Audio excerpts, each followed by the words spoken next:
DSC 2025 పరీక్షల్లో చోటు చేసుకున్న అక్రమాలపై గవర్నర్కు ఫిర్యాదు చేస్తామని వైఎస్ఆర్సీపీ డిఎస్సి పోరాట కమిటీ ప్రకటించింది. తాడేపల్లిలోని వైఎస్ఆర్సీపీ కేంద్ర కార్యాలయంలో party state coordinator Sajjala Ramakrishna Reddy అధ్యక్షతన కమిటీ సమావేశం జరిగింది. ఈ సమావేశంలో డిఎస్సి పరీక్షల నిర్వహణ, ఫలితాల ప్రకటన, అలాగే అభ్యర్థుల అభ్యంతరాల పరిష్కారంలో చోటు చేసుకున్న అవకతవకలపై విస్తృతంగా చర్చ జరిగింది. నష్టపోయిన అభ్యర్థుల తరపున న్యాయ పోరాటం కొనసాగించాలని, ఈ అంశాన్ని జాతీయ స్థాయిలో లేవనెత్తి దేశవ్యాప్తంగా చర్చ జరిగేలా చేయాలని నిర్ణయించారు. త్వరలోనే బాధిత అభ్యర్థులతో మరోసారి ప్రత్యేక సమావేశం నిర్వహించనున్నట్టు కూడా కమిటీ తెలిపింది. డిఎస్సి 2025లో జరిగిన అక్రమాలపై రాష్ట్ర విద్యాశాఖ మంత్రి నారా లోకేష్ ఎందుకు స్పందించడం లేదని ప్రశ్నించారు. దేశవ్యాప్తంగా సంచలనం సృష్టించిన నీట్ పేపర్ లీకేజీతో పోల్చితే ఆంధ్రప్రదేశ్లో డిఎస్సి 2025 వ్యవహారం మరింత తీవ్రమైందని ఆరోపించారు. ఈ కేసులో సమగ్ర నిష్పాక్షిక విచారణ కోసం సిబిఐ విచారణ జరిపించాలని వైఎస్ఆర్సీపీ డిమాండ్ చేస్తుంది. దీనికి సంబంధించి పూర్తి ఇన్ఫర్మేషన్ మా ప్రతినిధి రమేష్ లైవ్ లో అందిస్తారు. రమేష్, డిఎస్సి 2025లో అక్రమాలు జరిగాయి, దీనిపైన సిబిఐ ఎంక్వైరీ కావాలి అని చెప్పేసి వైసీపీ డిమాండ్ చేస్తోంది. కానీ ఇటు ప్రభుత్వం మాత్రము నిబంధనల ప్రకారమే నియామకాలు జరిగాయి, పరీక్షల నిర్వహణ కూడా నిబంధనల ప్రకారమే జరిగింది, లీకేజీలకు అవకాశం సిబిటి కంప్యూటర్ బేస్డ్ టెస్ట్ నిర్వహించి నియామకాలు చేపట్టాము అని చెప్పేసి ప్రభుత్వం చెప్తా ఉంది. రోజా, కూటమి ప్రభుత్వం అధికారంలోకి వచ్చిన తర్వాత మెగా డిఎస్సిని వేయటం జరిగింది. ముఖ్యమంత్రిగా బాధ్యతలు తీసుకున్నటువంటి చంద్రబాబు మొదటి సంతకం ఈ మెగా డిఎస్సి పైనే పెట్టినటువంటి పరిస్థితి కూడా ఉంది. అయితే మెగా డిఎస్సి ఇప్పటికే వేయటం జరిగింది, నోటిఫికేషన్ ఇచ్చారు, ఉద్యోగాల భర్తీ కూడా జరిగింది. అయితే ఇటీవల కాలంలో ఈ మెగా డిఎస్సికి సంబంధించి పెద్ద ఎత్తున నియామకాల్లో అక్రమాలు జరిగాయంటూ చాలా మంది అభ్యర్థులు ఆందోళన వ్యక్తం చేస్తున్నటువంటి పరిస్థితి ఉంది. ప్రధానంగా స్పోర్ట్స్ కోటాకు సంబంధించి వివాదం చాలా ఎక్కువగా కనిపిస్తూ ఉంది. స్పోర్ట్స్ కోటాలో ఏవైతే ఉద్యోగాలు ఇచ్చారో ఆ ఉద్యోగాలు పొందినటువంటి అభ్యర్థులకు చాలా మందికి కనీస క్వాలిఫికేషన్ కూడా లేదు అనేది ప్రధానంగా వస్తున్నటువంటి ఆరోపణ. దీంతో పాటు ఈ డిఎస్సిలో ఎవరైతే ముందు సెలెక్ట్ అయ్యారో వారిని 1:1 నిష్పత్తిలోనే ఉద్యోగాల భర్తీకి సంబంధించి పిలవడం జరిగింది. అయితే అలాంటి అభ్యర్థులకు ఇప్పటికే సర్టిఫికెట్ల వెరిఫికేషన్ పూర్తి అయిపోయిన తర్వాత ముందుగా ఉద్యోగం వచ్చిందని చెప్పారు. కానీ ఆ తర్వాత ఫైనల్ లిస్ట్ లో వారికి ఉద్యోగాలు లేవు. ఇది కూడా కొంత వివాదానికి దారితీస్తూ ఉంది. మరోవైపు ఇప్పుడు ఈ డిఎస్సి నిర్వహించినటువంటి నేపథ్యంలో ప్రతి జిల్లా కలెక్టర్ కార్యాలయంలో కూడా ఎవరెవరైతే టీచర్ ఉద్యోగాలకు భర్తీ అయ్యారో వాటికి సంబంధించినటువంటి వివరాలు పూర్తి స్థాయిలో జిల్లా కలెక్టర్ కార్యాలయంలో ఉంచాలి. కానీ అలాంటి ప్రయత్నం కూడా ఇక్కడ ప్రభుత్వం చేయకపోవడాన్ని మరొక అంశంగా ప్రధానంగా దీంట్లో అక్రమాలు జరిగాయని చెప్పడానికి ఉదాహరణగా ఇటు డిఎస్సి అభ్యర్థులతో పాటు ప్రతిపక్షంగా ఉన్నటువంటి వైఎస్ఆర్ కాంగ్రెస్ పార్టీ కూడా చెప్తూ ఉంది. ఇక వైఎస్ఆర్ కాంగ్రెస్ పార్టీ ఇప్పటికే ఈ డిఎస్సి అక్రమాలకు సంబంధించి పెద్ద ఎత్తున ఆందోళన కార్యక్రమాలను చేస్తూ ఉంది. అటు ఆ పార్టీకి సంబంధించినటువంటి యూత్ వింగ్ కానీ స్టూడెంట్ వింగ్ కానీ బయటకు వచ్చి ఇటు ధర్నాలు ఆందోళనలు చేసేటువంటి పరిస్థితి కూడా ఉంది. దీంతో పాటు ఇటీవలనే డిఎస్సి అభ్యర్థులు ఎవరైతే 2025 డిఎస్సి రాసి ఉద్యోగాలకు క్వాలిఫై కాలేదు వారిలో కొంతమంది అభ్యర్థులు కూడా వైసీపీ అధినేత జగన్మోహన్ రెడ్డితో సమావేశమయ్యారు.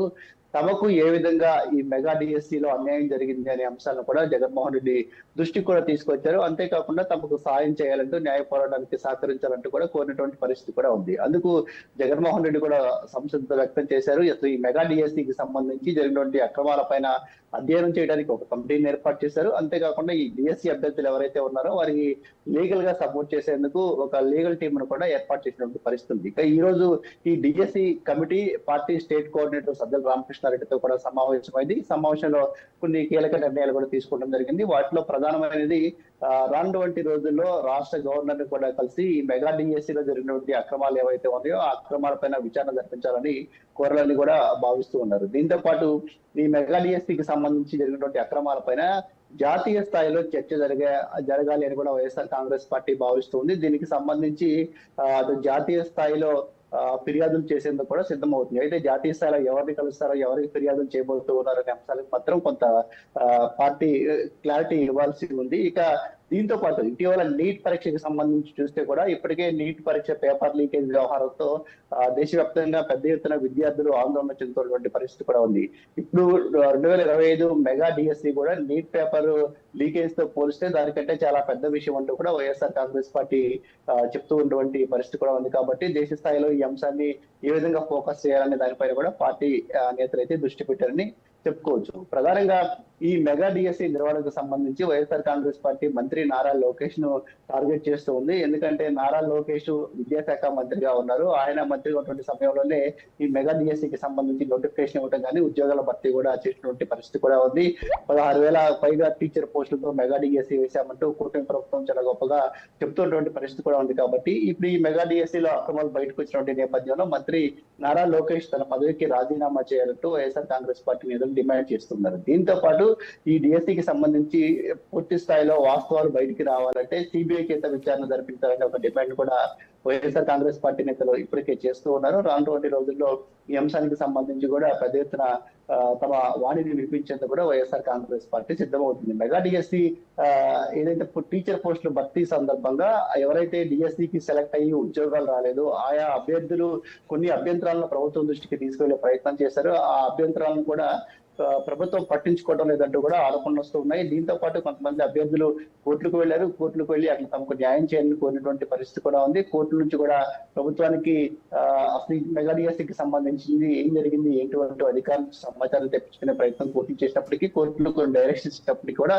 వాటిని కూడా ప్రభుత్వం ఫాలో కావటం లేదంటూ కూడా అభ్యర్థులు చెప్తున్నారు. సో ఇలా అభ్యర్థులు చెప్పేటటువంటి ఏ ఒక్క అంశాన్ని పరిగణలోకి తీసుకోలేదు. మరోవైపు ఈ స్పోర్ట్స్ కోటాకి సంబంధించి ఎవరైతే ఉద్యోగాలు పొందారో వారికి ఎలాంటి అర్హతలు లేవని వైఎస్ఆర్ కాంగ్రెస్ పార్టీకి చెప్తుంది. సో ఇలా అనేక అంశాలు ఈ మెగా డిఎస్సికి సంబంధించి అవకతవకలు జరిగాయడానికి ఉదాహరణలు అంటూ వైసీపీ ఒకవైపు చెప్తుంటే, కూటమి ప్రభుత్వం మాత్రం ఈ మెగా డిఎస్సికి సంబంధించి ఎక్కడా ఎలాంటి తప్పు జరగలేదు. వైఎస్ఆర్ కాంగ్రెస్ పార్టీ ఉద్దేశపూర్వకంగానే ఇటు యువతను నిరుద్యోగులను మభ్యపెట్టేందుకు, వారిని డైవర్ట్ చేసేందుకు, తప్పుదోవ పట్టించేందుకు ప్రభుత్వం పైన విమర్శలు చేస్తూ ఉన్నారంటూ కూడా సీఎం చంద్రబాబుతో సహా మంత్రులు కూడా మాట్లాడుతున్నటువంటి పరిస్థితి కూడా ఉంది. అంతేకాకుండా విద్యాశాఖ అధికారులు కూడా మీడియా సమావేశం పెట్టి ఈ డిఎస్సికి సంబంధించి ఎక్కడ అక్రమాలు జరగలేదు, ఎవరైతే తమకు ఉద్యోగాలు రాలేవని అభ్యర్థులు చెప్తూ ఉన్నారో వారికి ఎందుకు ఉద్యోగాలు రాలేదు, ఏ కారణాలతో ఉద్యోగాలు రాలేదనే అంశాన్ని కూడా సౌకర్యంగా చెప్పే ప్రయత్నం కూడా చేస్తున్నటువంటి పరిస్థితి కూడా కనిపిస్తూ ఉంది.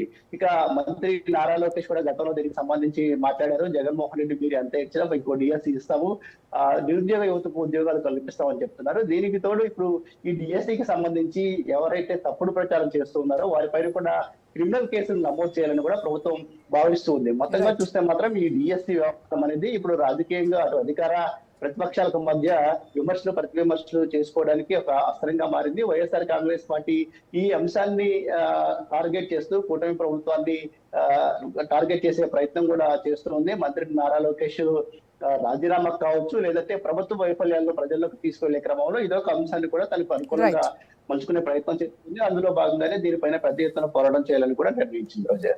Right, thank you Ramesh.